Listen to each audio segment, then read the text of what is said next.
attention of everyone in this room. It's going. My question is, are you ready? Yes! Ready to prosper?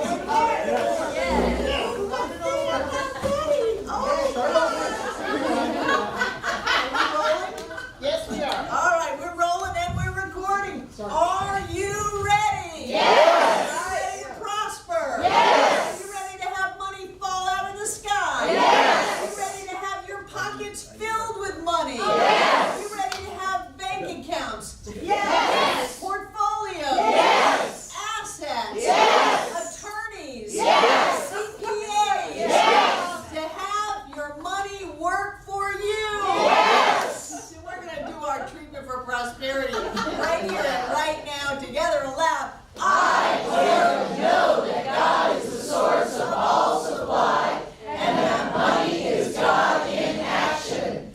I know that my good is here now.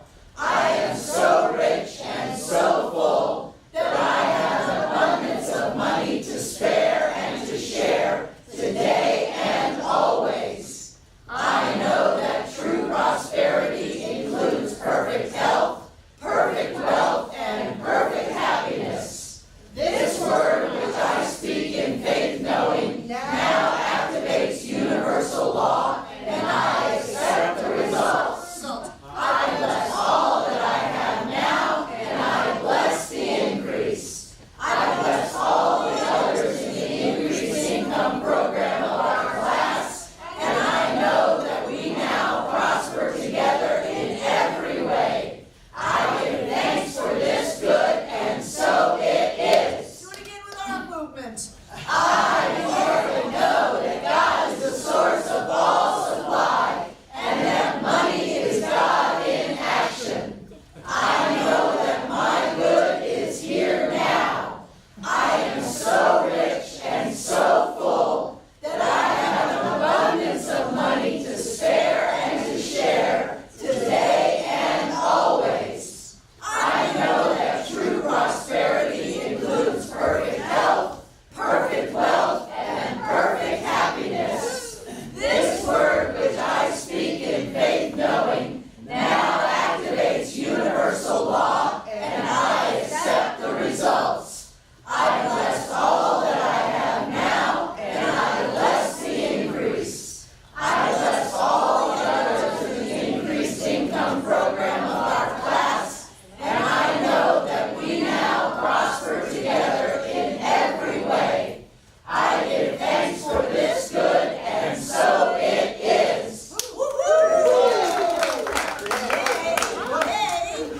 Okay. Giving up on Adam. Those of you that have had increased income this week, come on up, bring your tithe check, tell your story, and let us hoop and holler for you. Come on up.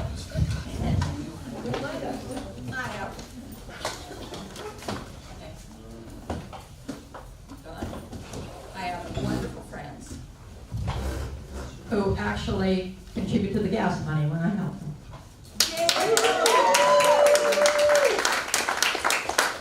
I went to one of those informational dinner seminars, and they gave away a door prize, and I won a $20 gift card.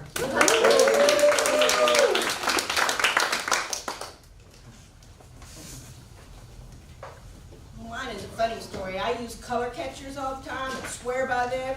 And the last time I used them, all of my pink clothes came out with blue on them. Not my white things, but my pink ones. So I called the company, and they gave me $25 to replace the clothes that turned pink or turned blue. Wow.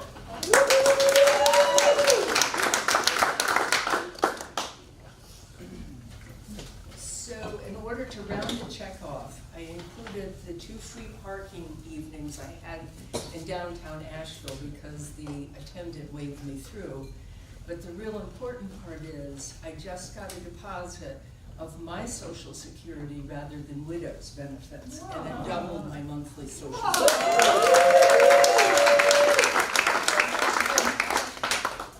Yay. Let's see. I continue to have great things happening, and I just want to say a word about tithing. It was about 6 weeks ago, and I've always been a tither, But the 10% thing, I was really hung up on that. Maybe because I heard that it was this mandate that came from the Bible. I'm not sure why, but, and also it just seemed like a lot. And so I was kind of struggling with that. So it's about 6 weeks ago, and I decided, you know, this is starting to make sense. I'm hearing it in different ways from Barbara and John. And the whole idea of circulation, giving, receiving is really starting to make sense to me. So I thought, what the heck? I'm just going to try this. And I didn't give myself time to think, can I afford this? I just said, I'm doing it. So it's been in the last 5 weeks that I've been doing this, that all this great stuff that I've been reporting on every week has been happening. So I just want to say, for those of you who are on the fence about tithing or on the fence about trying 10%, do it. It's really remarkable and so powerful. Highly recommend it. So what's your story? Well, I think that deserves it.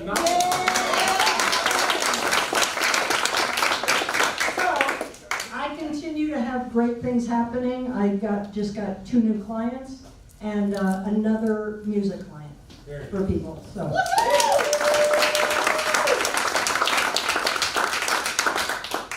Who's next?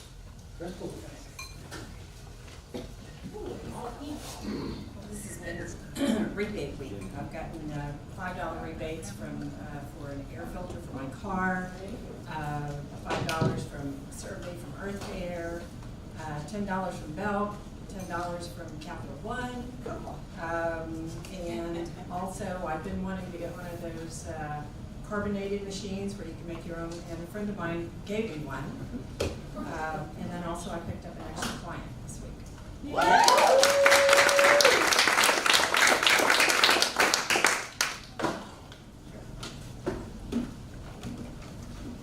So I have an older BMW that I absolutely love, and the heating or cooling system kind of blew up on it.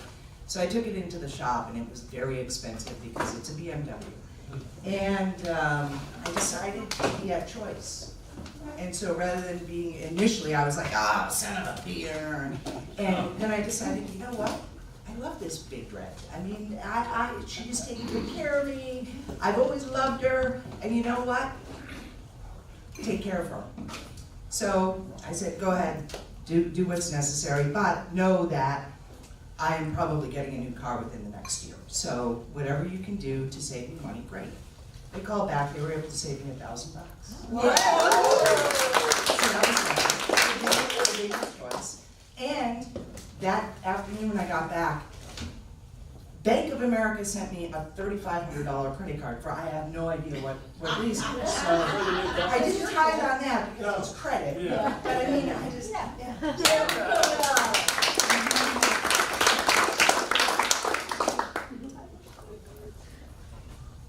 A loaf of bread that I usually buy in Ingles was marked one price in the freezer, and when I got up to the checkout, it was, I don't know, 50 cents more. So the woman, and I mentioned it, and the woman said, well, I'll go and check. And I thought, well, I would get the difference of the 50 cents. And she said, we have a policy. If something is marked wrong, you get it for free. I said, oh, so that was $6, I think, and 38 cents. And my discount for DirecTV ran out. And it was a $20 a month discount for 12 months. And I called up and I said, my discount ran out, I want another one. No, you can't, let me speak with other people. I finally did. And the person that got on the phone, the supervisor, said, well, let me see, which one of these do you want? There's a $5 a month discount, there's a $20 a month discount, well, there's a $30 a month discount. Which one do you want? I think I'll take the $30 one, so it's $360 a year.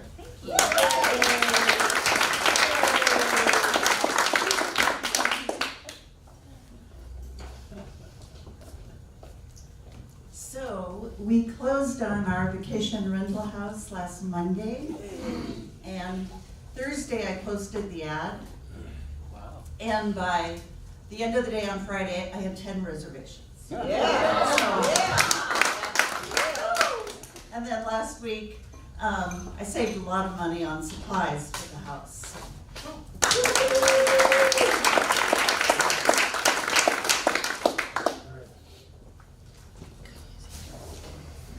Hello. So I've had abundance come to me as in the way of things.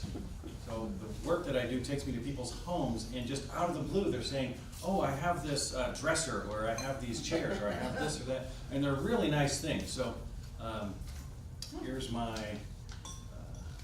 share on that abundance. And also, I was looking for a really good blender, and I found one cheaper than I expected to pay. So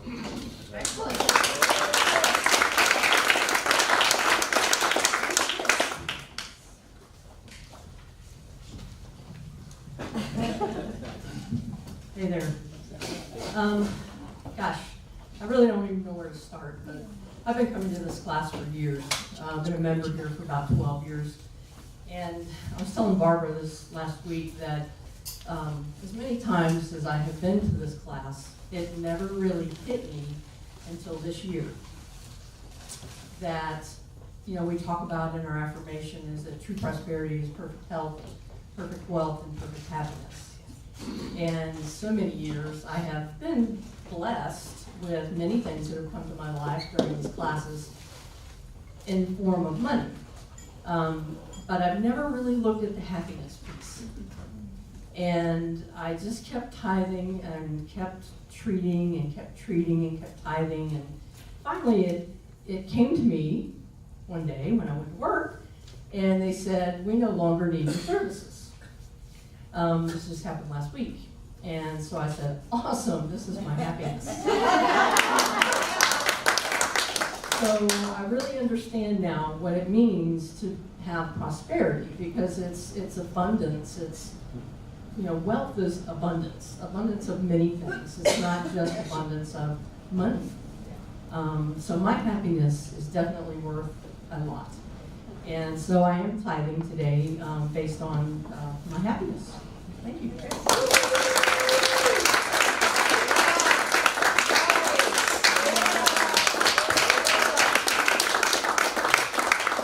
David, there you go.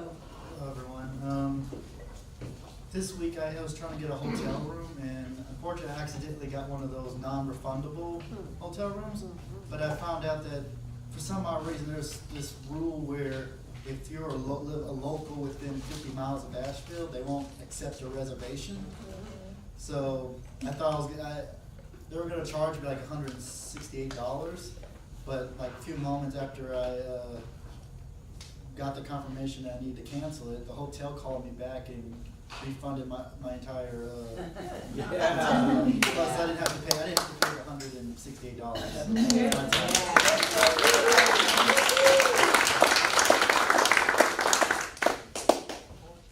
Well, I'm a great one for judgment, and so I have this old blender just kicking around it, and I judged it would be doing good because I'd had it for years and things like that. So lo and behold, I really need some strength and vitality and a nice breakfast drink tonic with powders and things like that you put in that. And I used to do that years ago using that blender, but it looked sort of, there were cobwebs on it. But anyway, so lo and behold, I had this friend came over, and I said, "Geez, you know, I need some sort of nifty blender like the Bullet or whatever they have it is." And she said, so she sort of rinsed that thing out. Well, so I put all the stuff in it, and I pressed a button, and there it was, the most terrific. I put Greens Plus, and I put all this healthy stuff, protein powder and things like that. So here I am in much better health.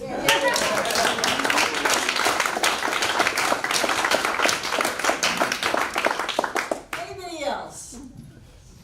Anybody else? I love this exercise because it teaches us that our income is not limited, that money can show up from anywhere, and that it can come from multiple sources. And as we sit here and listen to the stories, then we start to get a sense of, wow, there's money everywhere. Sometimes in my mind's eye, I see money just flying around. All we need to do is go like that and take it, because it is just flying around in the air, looking for someone to grab it. And the practice of us being the ones to grab it, I think, is a good one, and it's a good thing to experience. And I love these sharings. I just love the sharings that go on. I'm going to do a little bit of housekeeping, and that is if you would, to stay and help clean up after class. The kitchen circle is not responsible for classes. So when there's one person in the kitchen and everybody is leaving, it's an out of balance scenario, especially since that one person is not here tonight. So please stay and help clean up, and that will ensure that we continue to have snacks during classes. Who's going to help clean up? Yay! No problem. Yay! Good. So I felt very privileged to get the 2 chapters tonight that I got. The first one is on persistence. And I've often wondered what the hell people are thinking when they give up so quickly, when they bail on the rest of their lives, when they say, oh, I've come 9.99% of the way, but this one last thing is just too much and I'm going to run. When we give up, we've lost it all. When we give up, we've lost it all. And when we can just dig in and say, I have obviously created this particular scenario for myself as one of my final breakthroughs to my good, and that I cannot create anything that I will not be able to surmount because I created it. So there's nothing bigger than I am in the creations of my world. And when we can look at things that way and go, I am going to get through this no matter what, then we get through it. And sometimes that whole darkest hour before the dawn is very true. When it looks like things are just too much and all the effort that we've put out is for naught, that's the time to have a little faith in ourselves. That's the time to get tough, to be strong, to continue moving forward no matter what. And when we can do that, when we can just be tenacious about us, I mean, this isn't about somebody else. This is tenaciousness about us, about our life, about our future, about having what we want. When we can get tenacious about that and just go for it, that's when we have the breakthroughs. But I see people who leave. I see people who leave the center because somebody looked at them cross-eyed and that was just too much. And I'm thinking, you have your whole future here in front of you. You have prosperity, you have relationships, you have health, you have joy right here in front of you. Don't give up so easily. Don't be so frail that one little will knock you over. Get some thick skin. Know that who you are and what your life is about is more important than the numbers that are being run through your head. Well, how dare they? How dare they? No. No, that's drawing a line in the sand, and once you draw that line in the sand, you have already lost. I learned that when I was in my 20s. And I thought I could go to war and win. Ha! Once you go to war, you've lost. Everybody loses. So don't draw the line in the sand. Everything is inside of us. Everything is about us. And if something is hard, that's great, because that means you're going to get so much more value out of it. Some people just want everything to be just easy the whole time, and it doesn't go that way. Life is a series of peaks and valleys and peaks and valleys and peaks and valleys. And if we can't handle the valleys, we're not going to get up to the peaks. And I'm not saying no pain, no gain. But if you have created something that seems like it's going to ask everything from you, then you're going to get everything from it. And if you look at yourself and discount yourself and say, oh, I don't have what it takes, then you don't have what it takes. And the situation that you created for your breakthrough and your growth just all got thrown out for an idea that says, I can't do it, I don't have it. I have a mantra that I have said, I believe all my life, but I'm not 100% sure. I can do anything. And I can. I can figure it out, I can make it happen, I can find it, I can have it work out, I can do anything. And that doesn't mean that it's not complicated or takes a long time or hard, but I know that I have the chutzpah inside of myself, and I know that I am stubborn enough to be able to continue on even in the face of ridicule or seeming insurmountable obstacles or inner voices that say, no, you can't. I know that I'm stubborn enough to keep on with that until I get what I want. I've proven it over and over and over and over again. And I go back to my childhood, and I'm so grateful that people say, oh, well, you had some little skin cancers taken off. Aren't you going to stay out of the sun? No, I'm not going to stay out of the sun. And all this stuff is from being a wild kid in Miami. And I'm so grateful that I was a wild child. I was out at darkness. I was rummaging through building sites. I knocked on many doors that I never should have knocked on. But I had that, and I was persistent and tenacious enough to know that I was going to get what I wanted no matter what. I remember when I was a kid, I would just start at one end of a block, and I would knock on doors. What am I, 7, 8? Hi, my name is Barbara.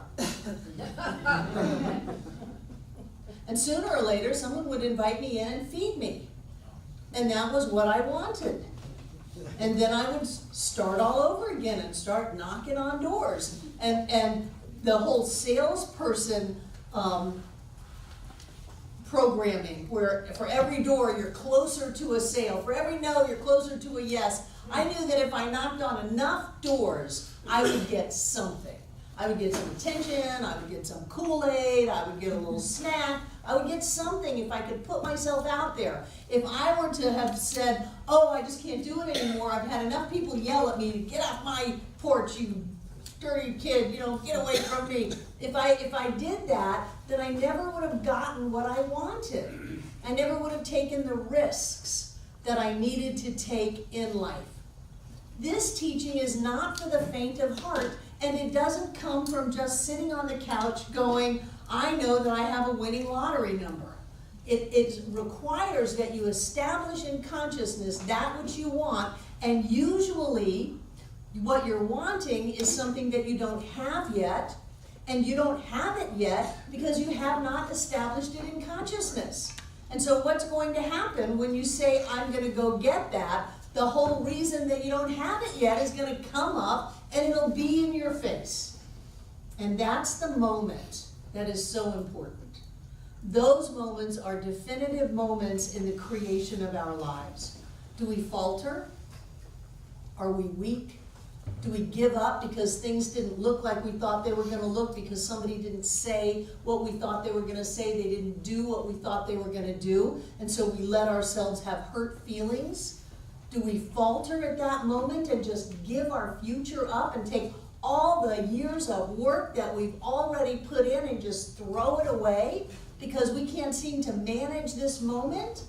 Or do we dig into ourselves and know that this is a step to my joy, to my prosperity, to my health, to my success, to my love?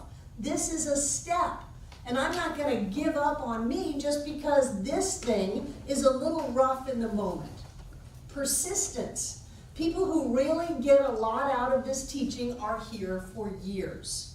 They're here for decades. And they do their meditation, they do their treatment, they do their affirmations, they hold on and they work through block after block after block after block to be able to have what they want to have. This isn't science of mind saying, I'm going to give you everything that you want and you don't have to do anything. The opposite. This is science of mind saying, I'm going to give you everything that you want and you're going to have to work your butt off. Because you're going to have to look at why you don't have what you want. And then you're going to have to take that moment of choice and say, am I willing to go beyond the limiting beliefs that say I can't and embrace the greater me yet to be that I haven't even met yet that says I already did. And that's the choice. And sometimes it's scary. I remember when we were building here, I don't know how many times we ran out of money. It was scary. I remember when the recession came and we were building next door. We had to go to our members with our hands out and say, please, we spent all the money from the bank. Would you please help us finish this building? And then we had to pay everybody back at a time when it looked like that was impossible. I remember opening up the checkbook once and it was $17,000 overdrawn and I was getting ready to pay bills. It asks us to look at our limiting beliefs about who we are and not to give in to who we were. Because who we were is never going to be the us that we are meant to be. We can't live in the past and create a new future. It's never going to happen. And we don't always have a great grasp on the new us, that greater us yet to be. We don't always know that one. But there's a sense of trust and faith that I've made it this far, and I'm not going to falter at the finish line. I'm not going to give up just when everything looks like it's going to break through into who I really want to be. So, do I have to let go of anger? Yes. Do I have to stop judging? Yes, Jane. Do I have to let go of feelings of victimization and blame and shame? Yes. And we'll create that in all kinds of ways to say, oh, but this is a real reason that I'm victimized. No, it's not. This is a fabricated scenario that came out of our consciousness saying, no, don't do that. You can't do that. You shouldn't do that. You'll never do that. And if we allow that to run our lives, we won't go anywhere. So be persistent. More than that, be tenacious. Be like a dog with a bone. Don't let it go. Because the bone is your future. It's your life. And if you let it go, if you give up on you, nobody can pick up the pieces. Because you're the only one that can save yourself. You're the only one that can allow yourself to move into what you really want. And so when those times come, call me. Call me. Oh, I'm so afraid. I'm so upset. Oh, no. And I will remind you that you did this, you set this up, and you have everything that you need to carry yourself through. For that matter, what I believe is that because time and space is all in the now, that there is that us that is already on the other side, that's already enjoying the fruits of our breakthrough, and that we can actually connect with that and feel that and have that reassurance or that consciousness, or I like to see it as one hand reaching out to me from the future and grabbing hold of freaking out Barbara and saying, come on, sweetie, I got you. I like to see that because if time and space is all one, if time is only the now, then that me has already done it. And so what am I going to do? Give up on that just because things look a little hairy in the moment? What was it Edwin used to say? Mario Andretti said, if your palms aren't sweating, you're not going nearly fast enough. So don't be afraid of it. Don't be afraid of it. Dig in and grab what is yours. Grab your future, grab your life, and know that you have whatever it takes to carry you through. And the very next topic is courage. I love this. Again, this teaching is not for the faint of heart. It asks you to risk. It asks you to risk letting go of that person that you thought you were. It asks you to risk trying something new with absolutely no guarantees. People say, well, I practiced all the principles, I used my credit card and went into debt to start a business, and now it's all flopped and it's your fault. No. No, that's not what I'm saying. I'm saying to have the courage to be the person that you need to be to live the life that you want to live. And then all that other stuff will come into place. Thomas Troward said, when you allow your purpose to be contingent upon any person, place, or thing, you've descended to the level of secondary causation. And that's the level of doubt, fear, and limitation. So when we're saying, when that business is a success, when I get a certain number of people in my downline, when I have that person that I've been waiting to fall in love with finally show up, then I will risk. No, it's not like that. It's not like that. You gotta risk in the beginning. You gotta risk. Sometimes you've gotta risk dying in order to live. Sometimes you've gotta risk losing it all in order to have it all. And sometimes you lose it all. But then what you find is that you can still have it all. There's an analogy that sometimes just comes into my head, that when you feel like you've been stretched like a rubber band to where it's going to break, what you find is that the rubber band stretches a little bit more. And so when I feel like I have done so much, I've been in this teaching 40 years, and I have forgiven, and I have worked on myself, and I have been in therapy, and I have done all this stuff. I have done my stuff. How come I still have that stuff? No, it's time for me to grow more. It's time for me to stretch more. It's time for me to expand more. You can't waver, because in the second it takes to waver, the circumstances that each of us sets in motion have gone on to create what we don't want, or what our breakthrough point is. I was reminded of the stories. I wasn't thrilled with the stories in the book, but do you remember that story about the I think it was Russell somebody, Acres of Diamonds, and stories about people who had gold mines, and they didn't find any gold, and didn't find any gold, and said, screw it, I'm gonna sell this. Somebody bought it and found the gold. You know, that they were just inches away from the gold. Same thing with diamonds, that they were just right there next to the diamonds. And the point being, don't give up on yourself. Don't give up. What in the world have you got to lose? Well, I'm gonna save the energy and the time of continuing to work on this breakthrough, and I'm gonna throw all of that away, and then I'm gonna spend the same energy and time having a life that I don't want. It's the same energy and time. It's just, where are we going to direct it? Don't be somebody that gives up, that caves in, that doesn't show up, that has great ideas and doesn't want to do anything about them. Maybe you've known people like that. I think I was married to somebody like that. All these great ideas, but without any follow-through, without any activity to them. And what good is that? People come up to me and they say, Barbara, I have this great idea, and I go, great, are you going to do it? Oh, no, I want you to do it. No. The great ideas that I do come from me. If you have a great idea, it's yours to do. Or people come up to me and say, I have a message from Spirit for you. No, Spirit speaks to me directly. So if you have a message, my guess is it's for you.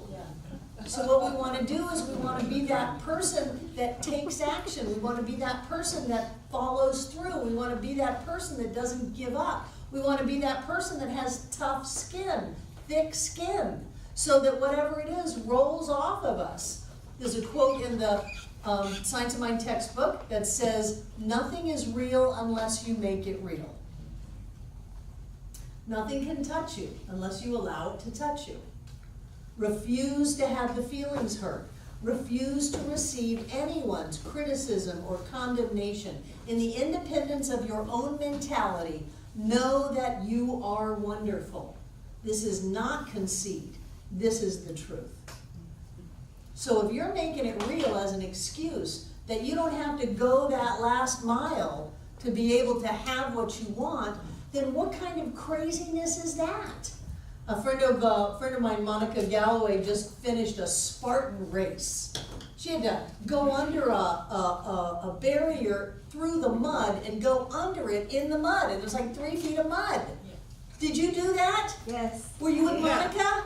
Was it last Saturday? Yes. In Black Mountain? Yes. Oh, yeah!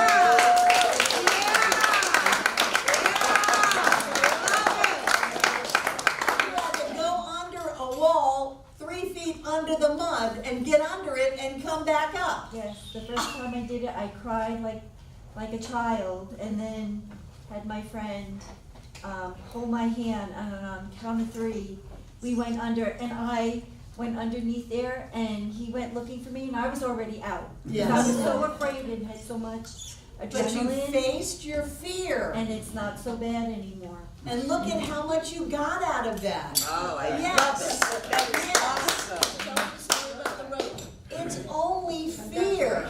Yeah. That's all that it is fear. Can she tell you another great story that Carrie helped her with? I guess so. If it's okay.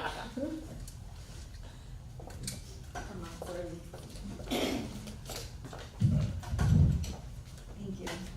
So the week before my race, the end of the month, I went up to Carrie for a treatment, and I explained to her what my fear was, and what struggle I had with this one obstacle. And it was climbing this rope. It's about 10, 12 feet high, and it's like 3/4 of an inch wide. So I would get up there, but I would be 3/4 of the way frozen and just like hanging out there, like my arms won't move, my legs aren't moving, I'm not going anywhere except down. And I would go back down. So I talked to Carrie, we had a treatment, and it was also the exercise that we did when Brian was first here. I put it on the board, and I was shaking at that time. So the night before, they have an open house, and I practiced going up the rope twice successfully. Yay. No fears, no nothing, and I'm like, I gotta do this tomorrow in the race. So it's race day, and there's 2 ladies, they're like, well, how do you do this?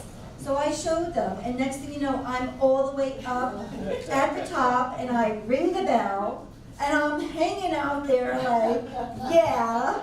I come back down screaming all the way, because I'm so excited. I get to the bottom, going, yeah, like this.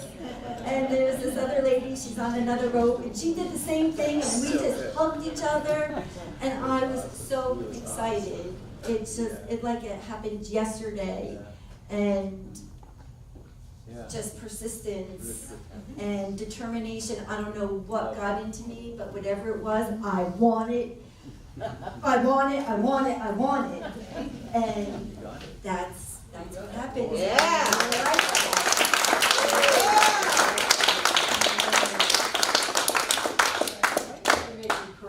That is so awesome.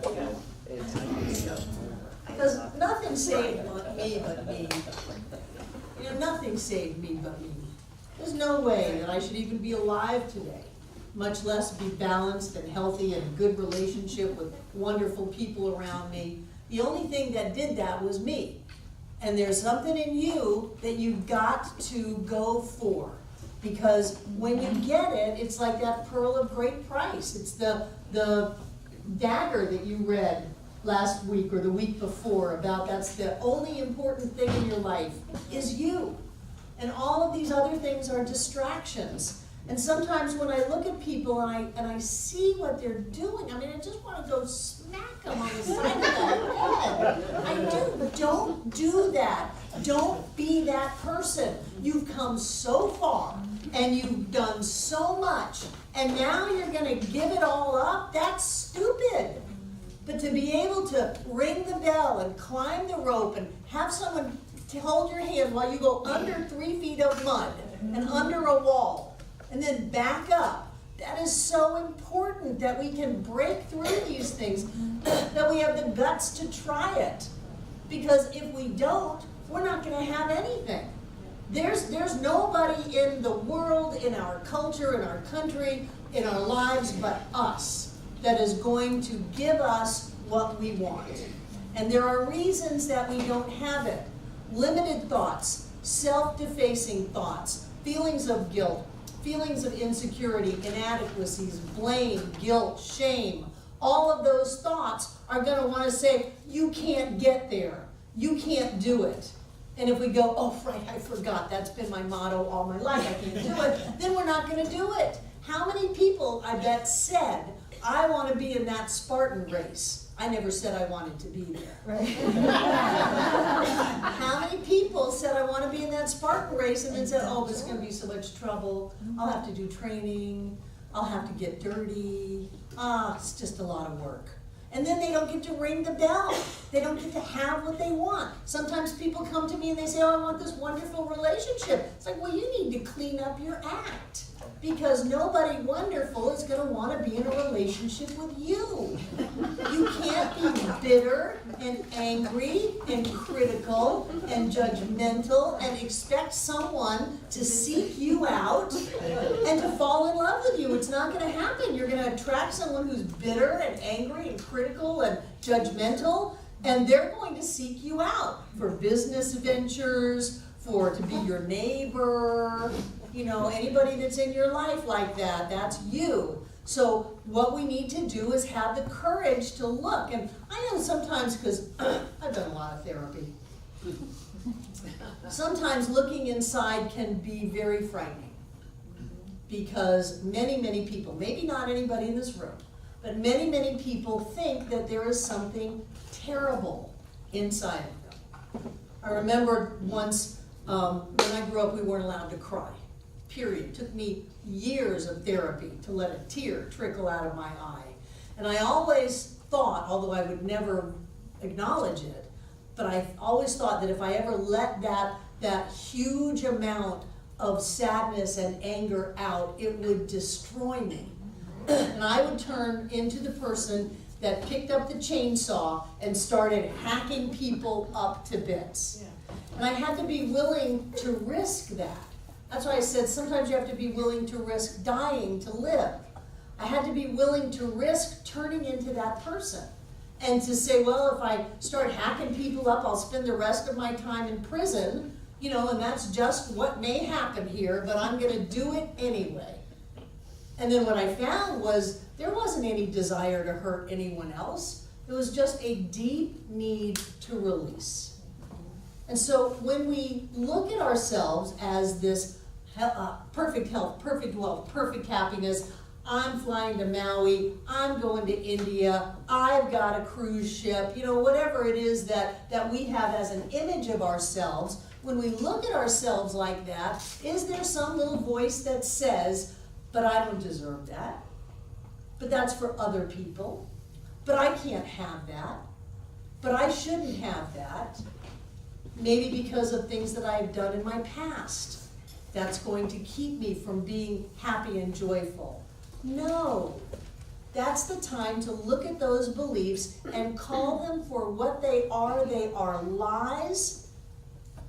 And I'm not going to swear because we're on the internet. But it's a bunch of BS. And when we can look at that and go, these are thoughts that have ruled me all of my life. They have kept me small, they have kept me down, they have kept me struggling, they have kept me miserable, and I am not going to let them rule me anymore, and I am willing to do anything to bust through that. And I'm gonna have the courage and the tenacity to stay with it until I'm on the other side, no matter what. Give your hand up, Lynn. Yeah, I have a share. It's something I'd like to read, if that's okay. But it has to do with all this. So I wrote this today, not knowing what your subject was, and it's called "You Can." And it does have a lot of swear words in it, so I'll just say blank. A FN poem written by Master Manifestrix, Lynn Villa, today's date. This is for anyone who feels like they just can't make it. You can. Okay. You can run over me. You can run over me and leave me for dead.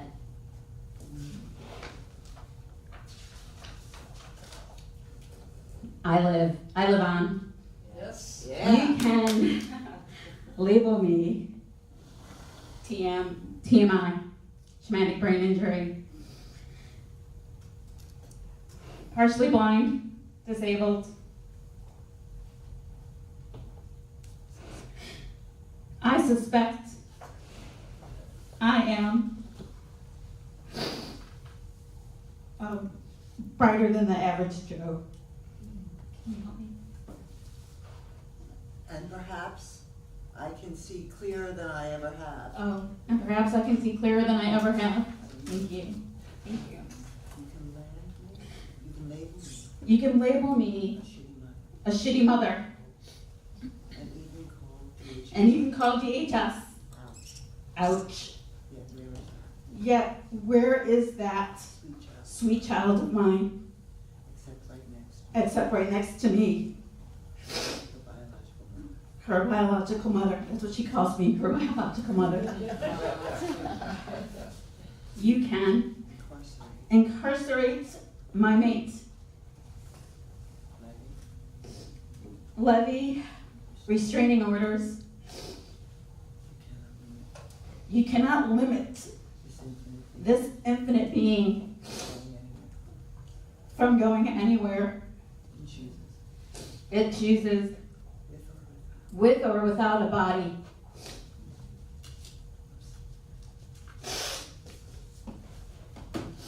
You can accuse me in a court of law that I'm hiding assets, lying about my taxes. I'm not afraid of you. I never understood the message when I ask for help. That there are legions upon legions helping me, seen and unseen. I finally know I am safe, loved, and free. If I can, you can. In the words of Master Healer Jesus Christ, all of this and more, each and every one of us can do. And all of this has happened to me in less than the past year. And I stand here and I know that you can do it too.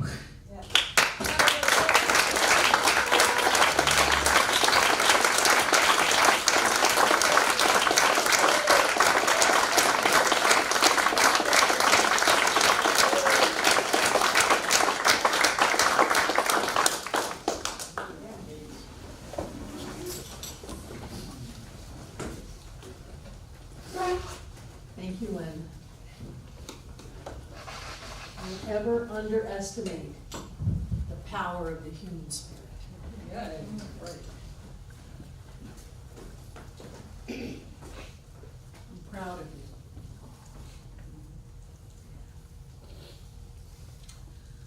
I think on that note, we're gonna take it away.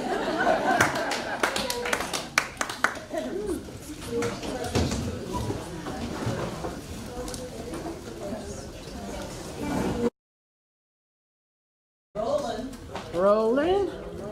Hi, I'm John. I'm very bright. Yes, you are. Try to keep your eyes up here, okay? All right. I want to add a persistence story. I actually like the word perseverance. There's something noble about persevering through things. This is one of my favorites. It was from Edwin Gaines. She was talking about a woman that wanted to attend one of her cruises. She was going to cruise with a bunch of people. She had a number of seats available or cabins or whatever. And this person came up to her hearing about that and said, Edwin, I'm going on that trip with you.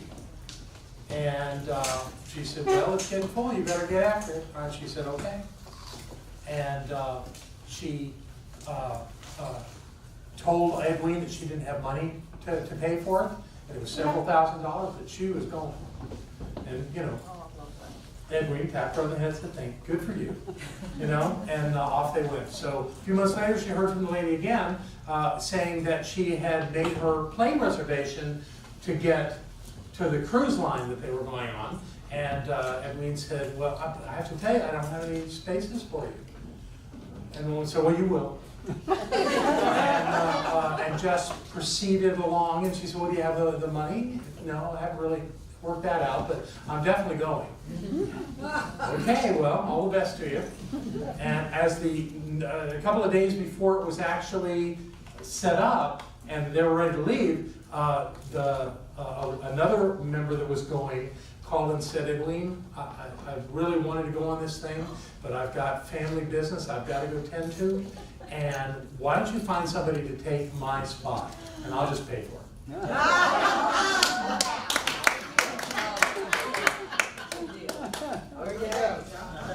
And we've had some conversations to have with this woman, you know, because obviously she had that level of persistence that Barbara was talking about setting your goals, saying you're going, don't listen, don't get caught up in anything that would take it away.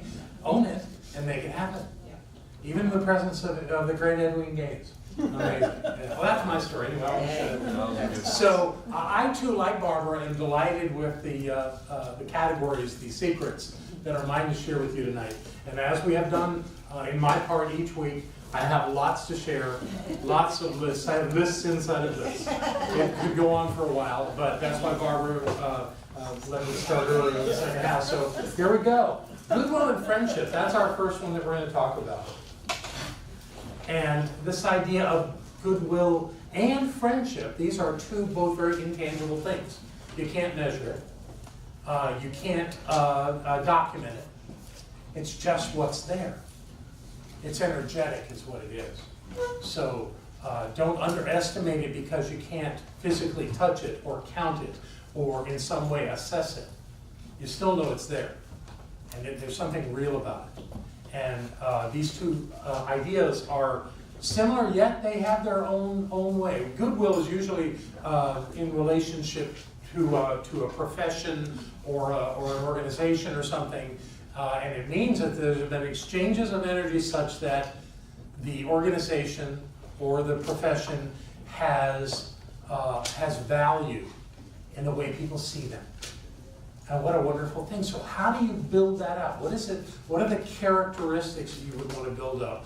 Fenwick tells some wonderful stories in there, but how do we get this to a place where it's pragmatic in approaching this? Where we can actually know that there are certain things we can do that are going to really pay off for us and create goodwill and friendship on a personal, professional level. You know, friendship is an entire conversation unto itself. So we're going to start with goodwill. We're going to talk about how that works and what it is that makes it work. So these are some practices that will develop goodwill. Now, Fenwick gave us this list. So it's not a fresh list, but he called them principles, and that's fine. But to me, a principle is worthless if you don't practice it, if you don't find a way to put it into action. So to be pragmatic with this, we're going to talk about practices, even though these are Fenwick's ideas. And I think there are 6 of them. We'll see. But we're going to start with the very first one, and that's honesty. Honesty has incredible value in creating goodwill. I want you to know that doing anything other than being honest in a business setting tends not to work and can end relationships instantly. It's also in relationships, one-on-one relationships. Honesty is an absolute essential. Now, anybody here ever lied? Okay, let's do it the other way. How many of you have never told a lie in your entire life? Never what? Told a lie. I got no takers on that, so obviously we're all in the same situation. There are times where we use this thing called deceit or lying, probably to make ourselves look better or to keep ourselves out of trouble. You know, I had situations when I was a kid where I tried lying to my mother. Most of the time it worked. There was that one time, though, where I told her the truth and she didn't believe me. And she was into corporal punishment. So it was an interesting thing. So to get the corporal punishment to stop, I lied. But that was just one of those things, you know. that we go through in life. We have to learn about this and how to monitor ourselves and to see what comes out of our mouths. Little children will tell you they didn't do it. And everybody knows they did it, whatever it is. Yeah. No, I didn't take it. I didn't do that. It's this thing of wanting to get out of trouble and wanting to not look bad. But it's a really low-level game. It doesn't take a lot of thinking to lie. It comes pretty natural to the human species. So what we have to do is we have to make sure that we find it very natural and habitual to tell the truth. Why would we do that? Well, one reason is it makes for so much easier life for all of us. Well, we don't have to remember what we said to who. You know, to keep the juggling of our lives alive. And some people live that way, you know. You hear them every so often in business where somebody just, you know, it's a Ponzi scheme or it's some kind of fraudulent idea and they're out promoting it as though, you know, it's the greatest thing in the world, and it's not true. I don't think people get away with that stuff. You know, who knows? I haven't measured everybody and to know everybody that was dishonest in business, but boy, when you hear the stories of how people got caught, it's like, how could they think that wasn't going to happen? So the idea of being honest really is just makes life easier, but it also creates a sense of character, so that people that do business with you or have a relationship with you know that what you say is so. That doesn't come automatically. You know, some of us can be skeptical and go, well, I hear what you're saying, but that doesn't really work for me.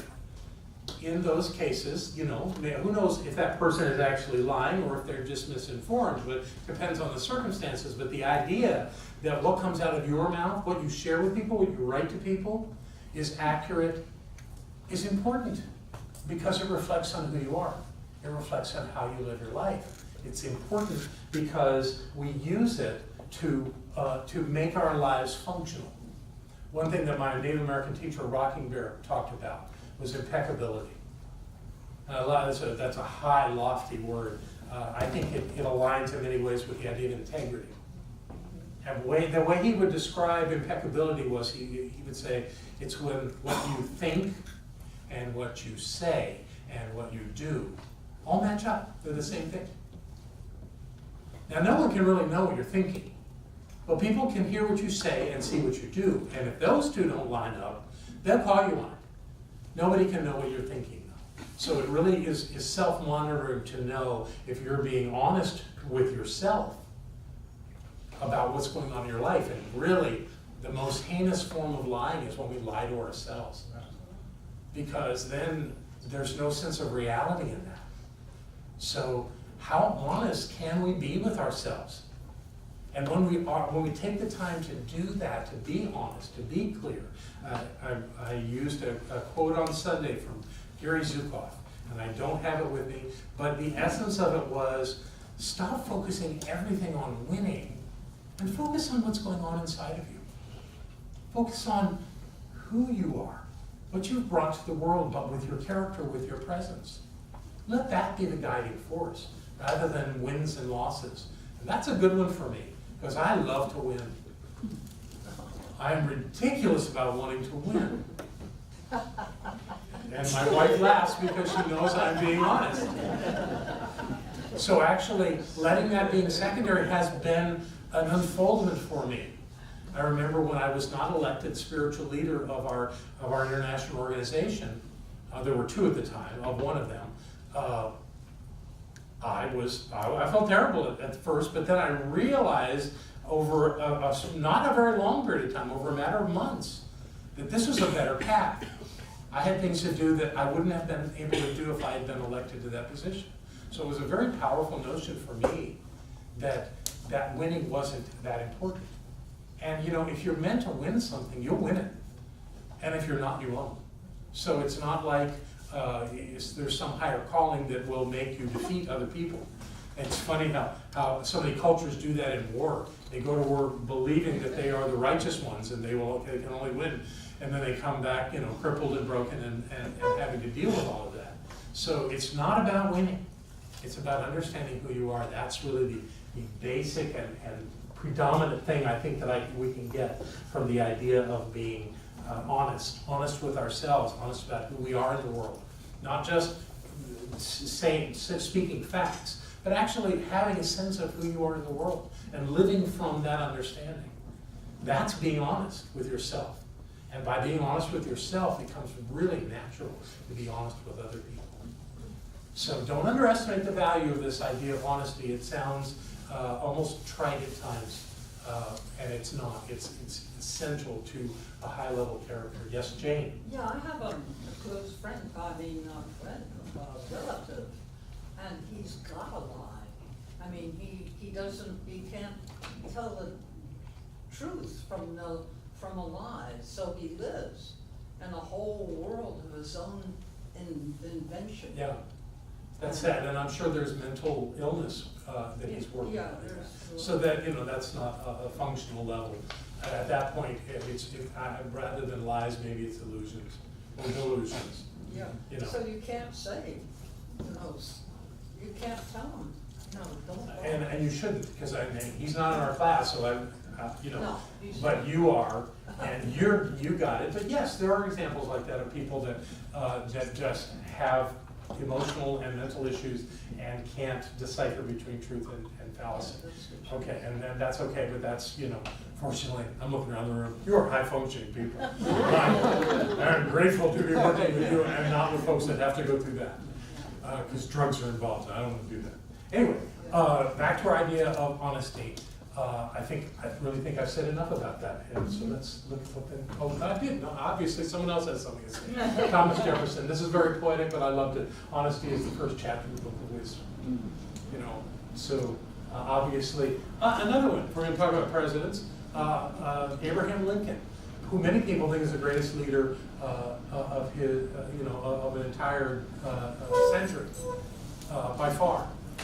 He was called Honest Abe, because that was a character aspect that was important to him. And there were his colleagues in law and such. There are many quotes where he said it's better to be honest. If you can't be an honest lawyer, then it's better to be honest and not be a lawyer. Interesting thoughts. Okay, let's talk about courtesy and respectfulness. Our writer, whose name just fled on my head, Fenwick, thank you, called that section courtesy, or was talking about being courteous. But to me, I can't separate courteousness and respectfulness. And I have found in my life that when I fall away from this ability to be courteous and respectful, that what happens is I get that kind of garbage back. It's like garbage in, garbage out. So it doesn't work for me. So I found it very valuable, maybe even to go a little further than most people with being courteous and respectful in situations. Because there are times when I've been in situations and a teacher is teaching something and Barbara is not one of these people. Or somebody is teaching something that I absolutely disagree with.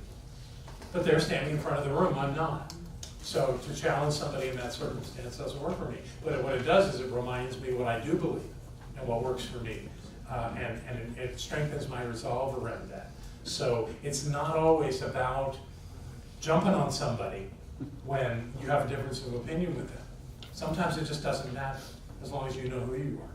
And everyone else has that same opportunity as well. But I have several things that I wanted to say about courtesy and respectfulness. In fact, I think I've got a list inside the list.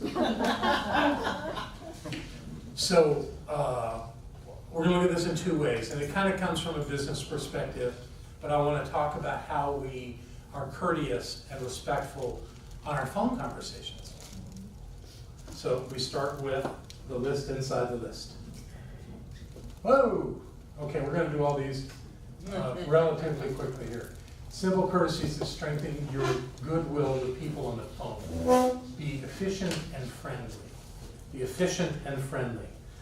The one point of efficiency, and Barbara will love this, is to always answer the phone by the second ring. If you're going to answer your phone, if you're not going to answer your phone, that's fine. But if you're going to answer your phone, don't let it go on and on. Especially if you're in a professional setting, in a business setting, in an office setting. Have a system where the phone gets answered. Now, there are things that make that complicated, like if the person answering the phone is also dealing with walk-up conversations with people, and they leave a conversation they're engaged in to answer the phone and go over here and do this. That too lacks courtesy. So that's a system issue though, not an individual issue. People should be educated as to how to do that in a professional setting. So the idea of getting to the phone quickly is an efficient way to let someone know that their call matters.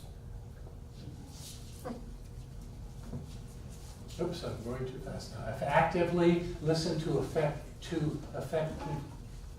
actively listen to effectively respond. That's it. Actively listen. How many times in our lives is someone talking to us and we are organizing our response and we've stopped listening to them? So they can say something directly counter to the thing you're about to offer, but you're not thinking about it because you're ready to tell them what you know, how it works, what's going on. Without listening, we don't know how to help, how to support.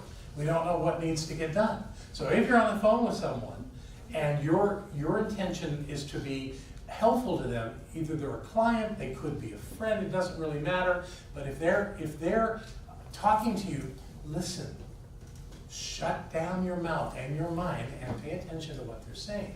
And then you'll know what you need to respond with. It's like the game shows. They won't let you answer the frigging question until it's all been stated. And then you can answer the question. It's like, let's get it out so that everybody's clear. The third one is be attentive if someone has a problem or concern. Obviously, in any kind of courteous situation, someone may be calling you with a concern about something. Give them your attention, listen to what they say, be responsive to that. Well, here's what we can do. The worst thing to say to someone in that circumstance is, I can't help you. I mean, it happens all the time, but if that person has called you and you're the one there to talk to, work with it. Figure out how to respond to what they need. It really, that kind of courtesy and respect means that they have value. And if they're your customer, if they're your client, oh, they do have value. Don't think how they can be easily replaced. It's important to listen and to know. And then the final one is show appreciation, which can be so easy, showing appreciation, just saying thank you for calling. I'm glad you came to us or came to me instead of just dealing with us on your own. I'm grateful. And people appreciate that. That gratitude thing really does settle things down. And you'll notice nowhere on my list does it ever say you're sorry. I could say more about that, but we don't have that much time tonight.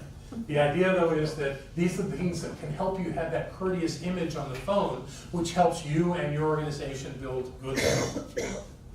Okay, any questions about this one? Okay, let's do face-to-face, people in person. Give a professional and friendly image. In other words, how you present yourself reflects on this other person.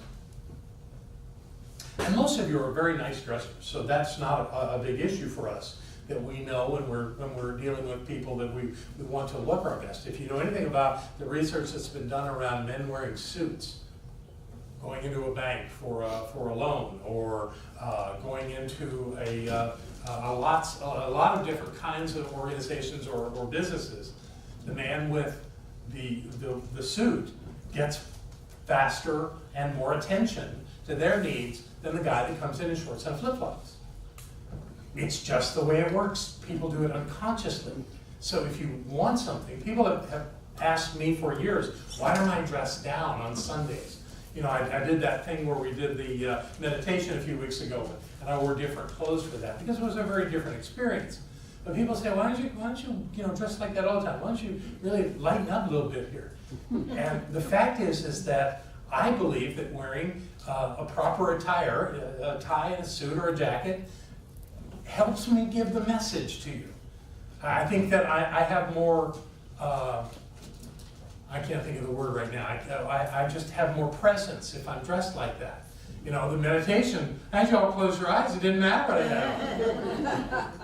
But when you want something, you want the attention of people, you want to develop that relationship or build that goodwill, how you look really does matter.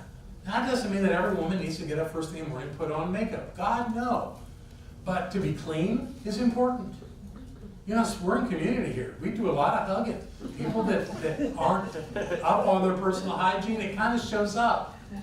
You know, we've had to have a few little private conversations at times, especially people that are greeting at the door.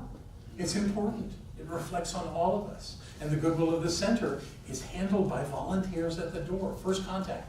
That's so important. And being courteous and being present and handling your stuff is really important in that situation. Maintain eye contact. Don't stare. But look at the person that's talking to you. It really makes a difference. It really does. I remember when I went to Australia and met a man on the streets out in front of the Hilton Hotel. He was just looking at me, and I was not in a good place in my life. I'd run away from home. Now, I don't want to look at him, but every time I look up, he's looking right at me. I look away, and I look back up, he's looking right at me. And I thought, wow, how do you do that? And what I learned from that work that I did there was that this idea that the eyes are the window to the soul, it has some merit. It really does. If you want people to believe you, if you want people to appreciate you, look them in the eye when they speak to you. And I still deal with a lot of people in my life that don't. They look away. They don't know how to do that. But if you can do it, you're really in charge of everything when you can maintain eye contact, or at least look toward them the whole time and give them your undivided attention. Show the same respect to everyone. That means children, adults, elders, whoever it is. Be respectful with continuity. Doesn't matter who it is. And it doesn't matter on your side of the equation how they're dressed or what they need. You still hold them as the presence of the divine. That's something we have got figured out in this teaching, is that everyone is the presence of the divine. Everyone is a God being. So it doesn't matter what's going on with them. In fact, in counseling in this work, it's always good, no matter what they're saying their problem is, no matter how difficult their life is, to know who they are. And they are the presence of God. So they're telling you about how screwed up things are and how everything's not working and how they're lost and they don't know what to do. That's God saying all that. And it's all a lie. They just don't know yet that it's a lie. So hold everybody in that sacred space of knowing who they are. Use follow-up communications. In other words, if you promise to do something, or if the other person is going to do something, don't leave it to them to contact you. You contact them. Reach out and say, how did that go? Or this is what I've learned, or this is what we're planning to do now. A lot of times I find, well, and it's kind of inherent in this teaching, that people come to practitioners for treatment, and you sit with a practitioner and they know the truth for you and they speak it and it's clear and it's absolutely real in the mind of the practitioner, and they end the treatment and they separate and go their own ways. Something amazing happens. And they never let the practitioner know. I know it not feels like being discourteous, but it's more than that. I mean, if you have an interaction with someone, complete it. Tell them what happened. Let them know. And that's, I'm talking about treatments there, but it's true in all circumstances in our lives. I wonder what happened with that thing that Jeff was doing. I don't know. I didn't ever call him to find out. He never called me. Don't leave these loose ends in your life. What that does is that kind of muddles your mind. So let the things that you're doing have a conclusion. This is how it worked out. And if you haven't heard, call and check and see. Or send a text. How did it work out? You know, I love that. So that's what follow-up on communications means. Be willing to go the extra mile for everyone every time. Boy, does that sound like a business's customer service. We'll go the extra mile. Oh, it's cliche, but at the same time, there's something to it. And the stories you hear about someone at a Lord & Taylor can't get that shirt for the guy that needs it for a wedding that he's in, and they go all the way across town to a competitor and buy that shirt for them and take them back. Barbara and I used to really, in our meeting days, love to go to Carrabba's Italian Grill on Tunnel Road. And we knew the owner. He graduated from AV Tech. He was a great guy. And we would talk to him, we'd come in. And one night we came in, or we had been there, and I had pork chops. They were delicious. They were so good. And I thought, when I go back to Carrabba's, I want pork chops. So the waiter came over and took our order. I said, give me those 2 pork chops. They're just so good. I don't know what Barbara ordered. I was all about my pork chops. Well, we're waiting for dinner. It's taking a little while. And then the waitress comes by and I said, how are we doing? They got it, working on it. Everything's working. And so they brought the food. It was delicious as always. But what I found out was that they had discontinued pork chops at Carrabba's. Yeah. Oh my God. And that the owner had sent someone down to Outback to get pork chops so they can make them for my dinner. You don't think that created goodwill? Oh my God, where else would I want to eat? That kind of service, that kind of going out of your way? She could have just said to me, oh, we don't have that anymore. But she didn't. She took it to the boss and they made it work. That's good work. That's good work. And it pays off. It creates that goodwill and it doesn't go away. I still have, even though he no longer works or owns that probably he's out in Texas and owns 10 of them or something. But that's still a lovely place to go for that reason. Okay, that's the last one. Where are we going? Practices and develop goodwill. We've done honesty, courtesy, and respectfulness. Remembering faces and names. This one's a pretty easy one, but I can only speak from my own personal experience on this, that when somebody comes through the receiving line on Sunday morning or Sunday right afternoon, and I remember their name and it's only their second or third time there, they are so impressed. And when I don't remember their name, it's And sometimes you have to go through a little of that. But the idea of remembering people's names is so valuable. Remembering that they've come before, remembering that that's who they are. You see their face and you go, Jesse, good to see you. I had one happen at in my yoga class. Have I ever mentioned I take yoga? There was a guy that one day I said, tell me your name again. He said, okay, it's Jeff for the 3rd time. And it was like, oh, I got this name down.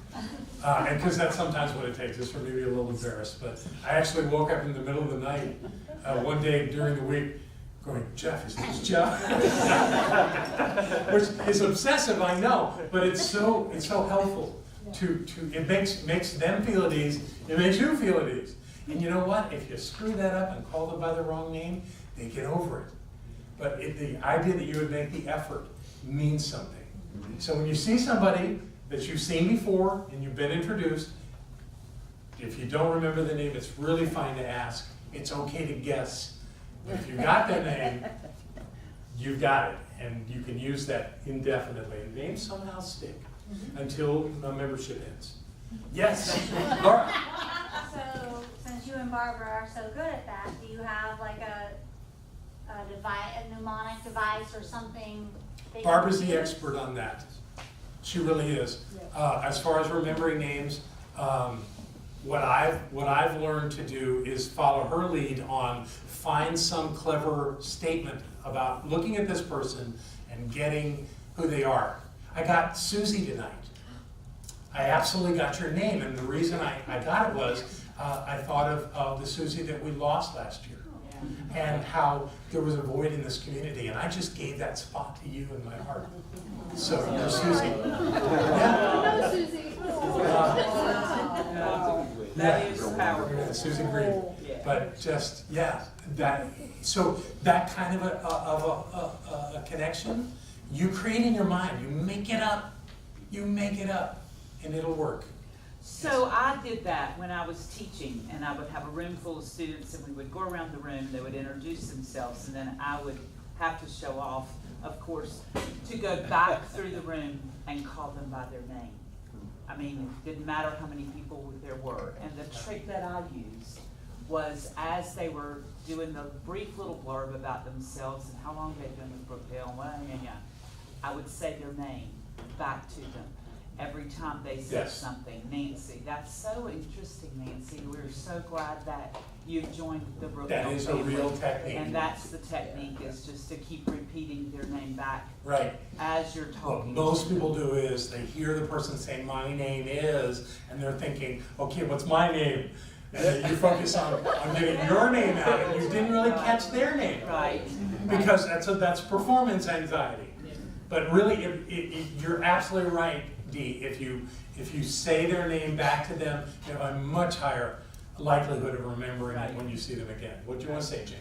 That works with languages too. Mhm. My husband and I used to travel a lot, and we went to Greece. And we lived in near Washington, and the high school had foreign languages for travelers. Right. And we took a course in Greek, and then when we went to Greece, and we went to this hotel, and the hotel manager was so tired of Americans who couldn't even speak his language at all, and so he was saying.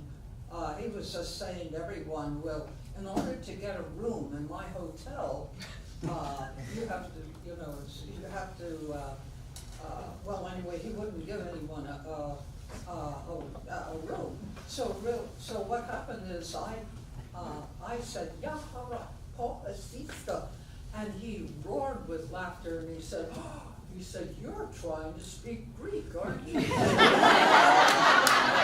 And you got points forever, right? I was so thrilled that an American tourist was trying. Would even try, really. That's We got lovely. the most beautiful room in the hotel. And we didn't eat this particular kind of, restaurant. That's great. That's great. And that obviously developed some goodwill. It turned into a nice room. Good for you. That's lovely. Okay, remembering faces and names. Where are we going? Friendship. Yeah, this is going to be a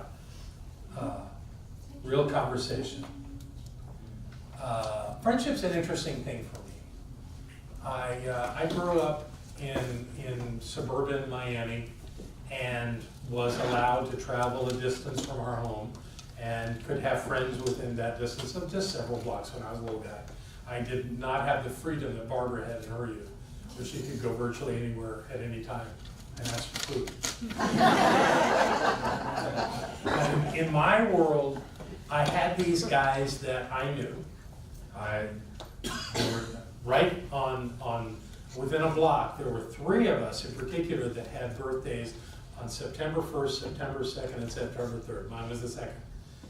And so we had these connections, but there wasn't anything in that for me that was so gratifying, that was so wonderful, that made me feel like they were my friends. I'm not sure what that was. I watched others among them have a one-on-one relationship that was definitely a friendship. And mine was more of an acquaintance with all of them.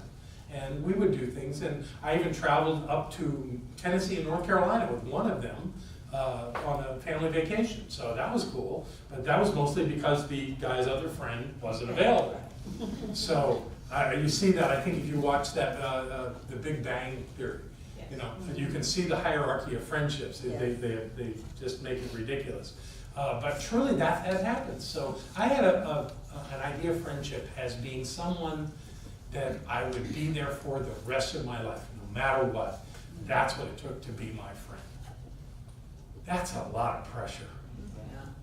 So I want to look at this idea of friendship and see what we can learn about it that maybe will make it a little more functional for us.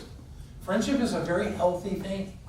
So having friends, we're going to talk about this, is incredibly valuable to us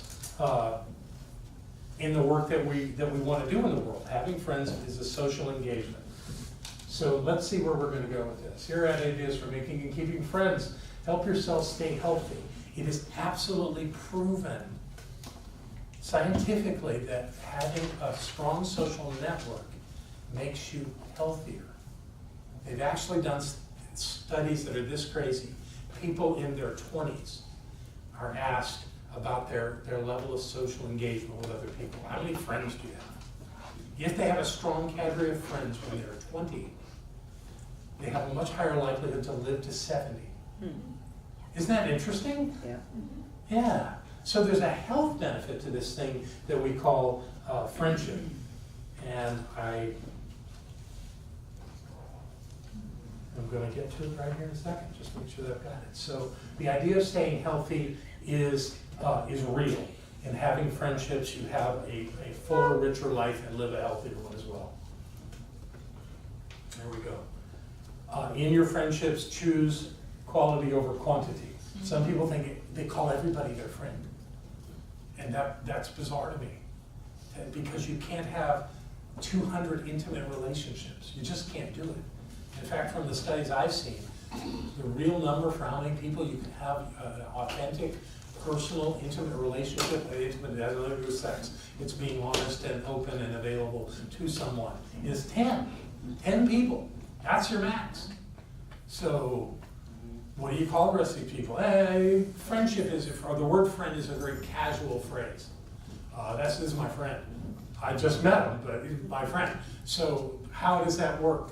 And I think it's up to you as how you want to define it, how you want to use that in your life to say, who holds that place in my heart that I would call them friend to the level that I would get up at 2 in the morning and go meet them wherever to do what they need, whatever they need. You know, that's kind of the stereotypical answer to friendship. But truly friendship is an intimate connection with another person. Many of you would probably say that your best friend is the person you're married to, and there's absolutely nothing wrong with that. In fact, I think having friendship in a lifetime relationship is the best way to do it. So friendship, but you don't want to limit yourself to that idea of friendship so that it's only your spouse. And I know there's a lot of guys that do that, or guys that have only friend relationships with women because they're struggling with the idea of what it means to be a man and how to relate to other men and how not to be somehow lessened by relationships with real men. And a lot of this, of course, falls right back on relationships with parents. So there's all kinds of stuff in that. Yes, you want to say something? Okay. So choosing quality over quantity. That leaves the idea too that you may have some friendships that are not all that healthy. They might actually be a little toxic. I'm not going to ask you to raise your hands, but you know who you are. So what do you do in those circumstances? You've got someone who's depressed or down or struggling or needy or just not fun to be around. Yeah, I can't stop being their friend. They don't have anybody else. Well, doesn't that make you look the fool? Or could you say, I have room in my life for a finite number of these kinds of relationships. I want them to be nurturing and rewarding for me as it is for the other person. Not a bad way to look at it. And that may just be that a person that you discontinue a friendship with because they think you're nuts to come to this center, or any of the other possibilities on being contrary, is no longer working for you. It's okay to say, it's been an interesting experience, I'm moving on. It's okay to say that. So I'm inviting you to do a little inventory in your life and see who you spend your time with. Some people have trouble actually going to that higher level of friendship beyond having an acquaintance. You know, they like to be around lots of people, but they're really not close to any of them. How can you move toward that kind of thing in your life, to where there's something genuine and authentic about what you're bringing to that interconnection with another person? You know, and how do you want to nurture that? That's real work. That's powerful work. It's probably work I'm going to talk about again because I think it may be on the list somewhere else. Outlast life changes. This is the idea that many of us want to keep all of the friends we had from when we were a teenager. But that's not realistic. I don't know if you want that or not, but I think a lot of people have memories back to their youth and think about how wonderful those connections were. All of those connections from when you were young were strong because you lived on the same street. You went to the same school every friggin' day. You probably rode your bikes together, or you walked together, or you sat on the bus together. These are my friends. That's not a strong enough thing to really get it through the idea of you moved to a different city, you got married, you started a career, you went away to college, whatever it was that made that separation. Kind of hard to keep that going. But occasionally, there's one or two in there that might be worth keeping alive. What that takes is you got to do the work. You got to contact them.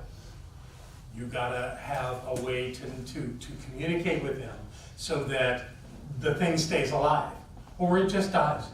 And it's not the end of the world if it dies, but if that's important to you, take 100% responsibility for it, which means you make the call, you do the work of whatever it is. And if you don't want to do that, that's absolutely fine.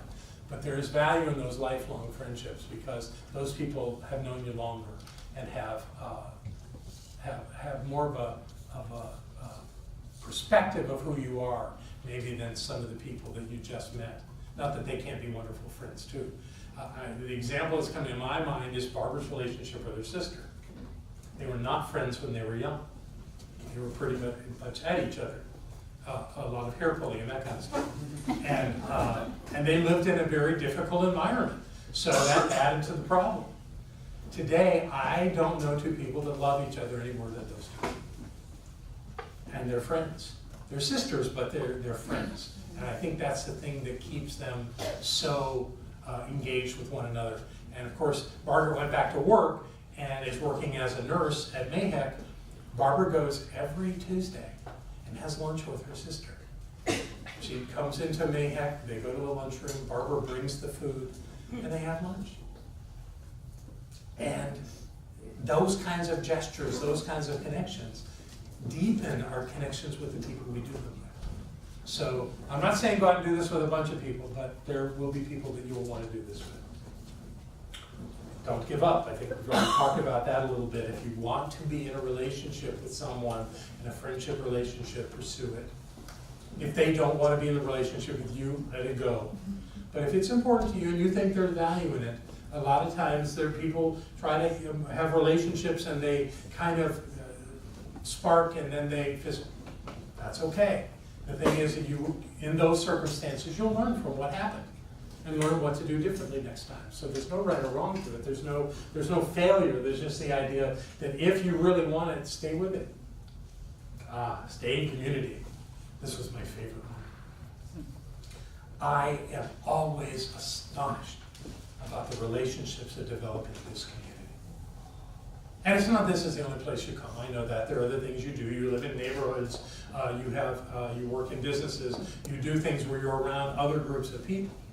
But the way this community and the members of it, the friends of it, use this place to create intimate connections with other people is stellar.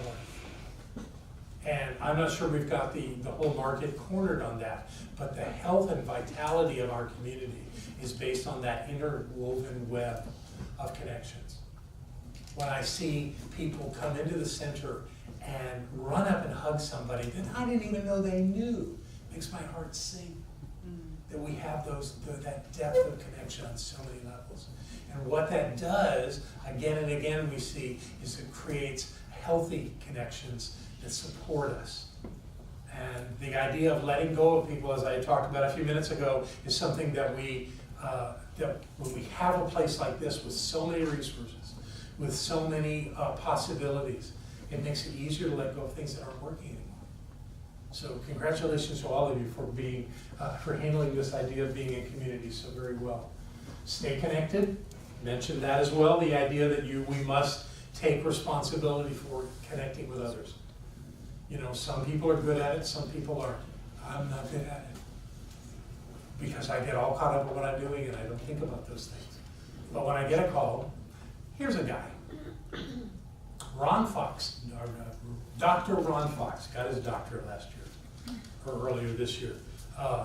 Lives in Florida. He was in outside Peoria, Arizona. Was his church before that. Now he's in Florida on the Space Coast. He's got a small but happy community there. The man calls me, like once a month. He picked up the phone. It's Ron. Well, of course it's Ron. Of course you're calling. How you doing? And we have that lovely connection. And he never makes me wrong for not calling. He just calls. And we stay connected, and we know what each other's doing. It's quite amazing. It isn't a highly effortful thing. One way to do that, if just remembering a call doesn't work, put it in your calendar. You know, when you get off the phone with somebody, you really had a good talk, put it somewhere else in your calendar and call them again. Because if that was fun, what's going to happen the next time? So the idea of connecting with people and staying connected with people is 100% our responsibility. And at the same time, once it creates some kind of patterning in your life, it kind of happens naturally and it doesn't have to be overplanned. But if you want those kinds of connections in your life, staying connected is one thing that really makes it work. Yeah, keep it real.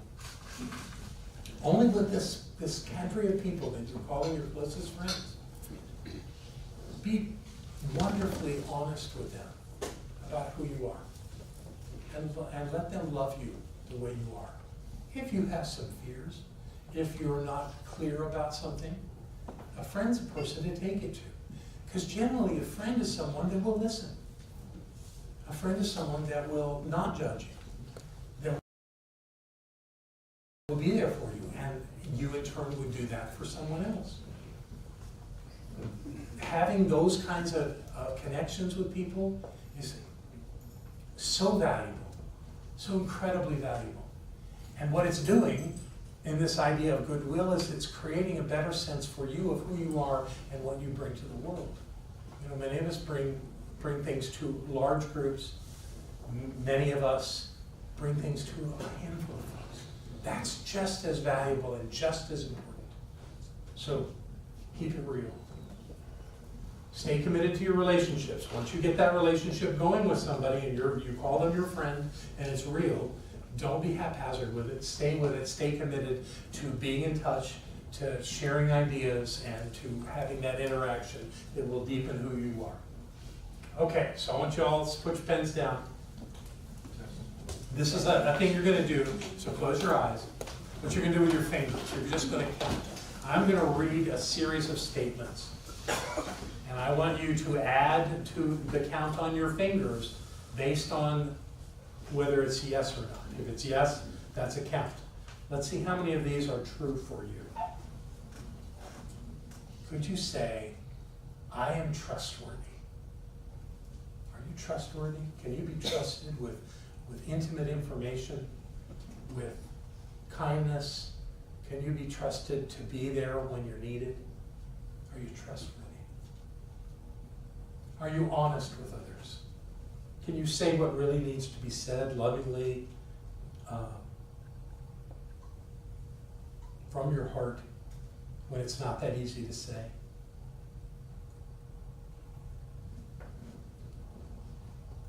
Are you generally dependable? If someone needs your help, are you going to say yes if it's important, even if it's inconvenient? Are you patient with people? People screw up. People miss the mark. Can you be patient with them? Are you trustworthy and easily able to trust others? We did that. We'll do another one. And are you able to be empathetic? Does your heart open up when someone's hurting? Not in a way that you take on their pain, but that you can relate to what they're going through. Do you avoid judging people? When you hear something that you'd rather not know about somebody, can you let it be okay? Are you a good listener? Do you support others, whether they're in good times or bad times, hard times? Are they still your friend either way? Are you a good friend? Do you see yourself as being a good friend in your life? Or are you able to see the humor in life? Can you laugh at yourself? And are you fun to be around?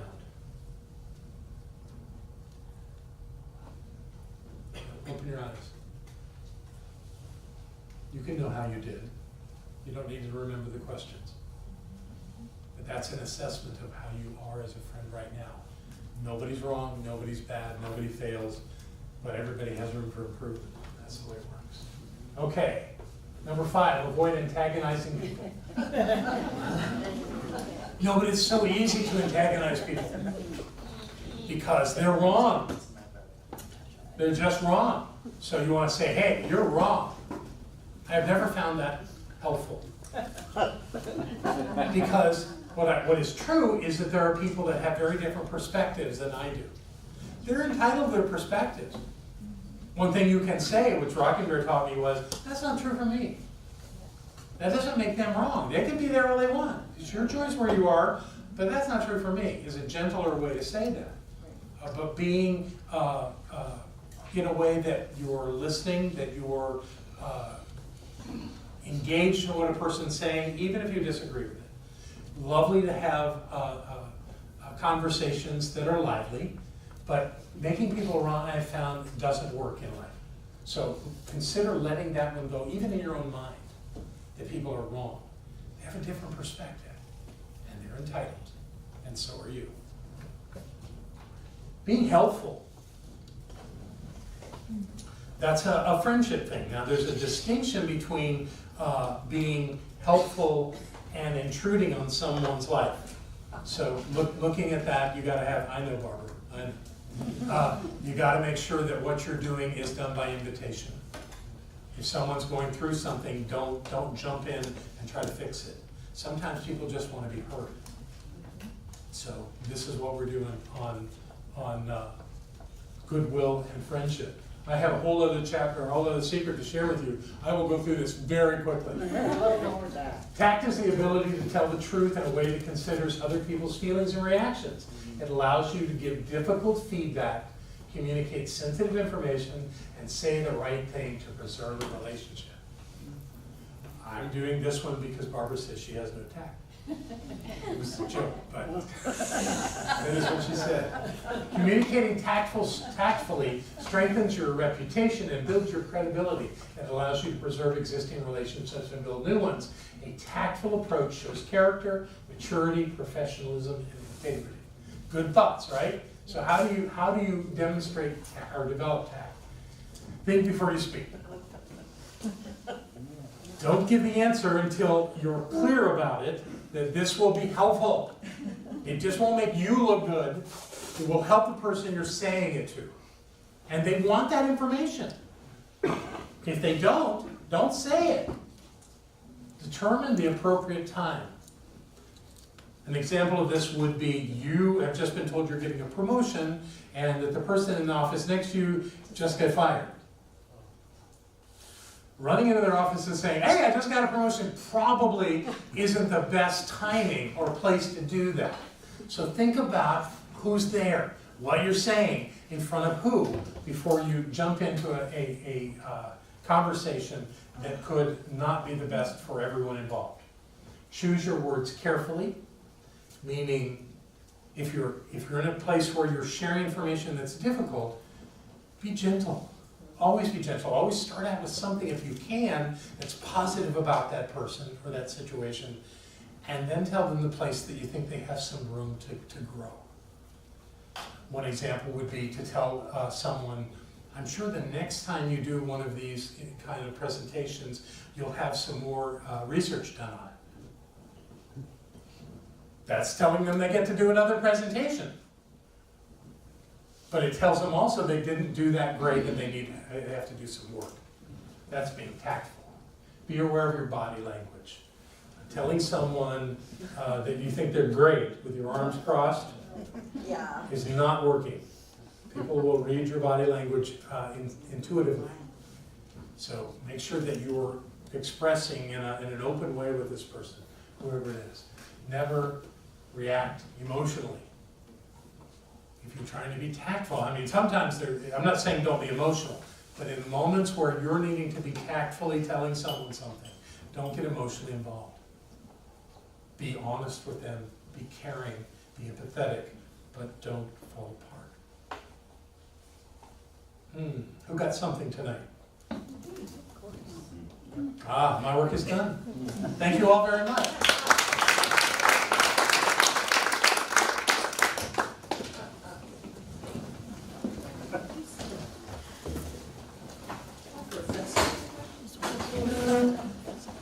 So take out what you're gonna give, so you have your hands free. You might wanna consider writing out your check or getting your money in the envelope before class starts. Do a little forethought, so that we can play. Are you ready? Yes. Are you ready? Yes. Are you ready to prosper? Yes. Are you ready to be rich? Oh, yes. Are you ready to have more money than you know what to do? Yes. Are you ready to go where you want to go? Yes. Buy what you want to buy? Yes. Do what you want to do? Yes. Be who you were meant to be? Yes. Everybody up off your seats and we'll do our treatment for prosperity together aloud. I firmly know that God is the source of all supply and that money is God in action. I know that my good is here now. I am so rich and so full that I have an abundance of money to spare and to share today and always. I know that true prosperity includes perfect health, perfect wealth, and perfect happiness. This word which I speak in faith knowing now activates universal law, and I accept the results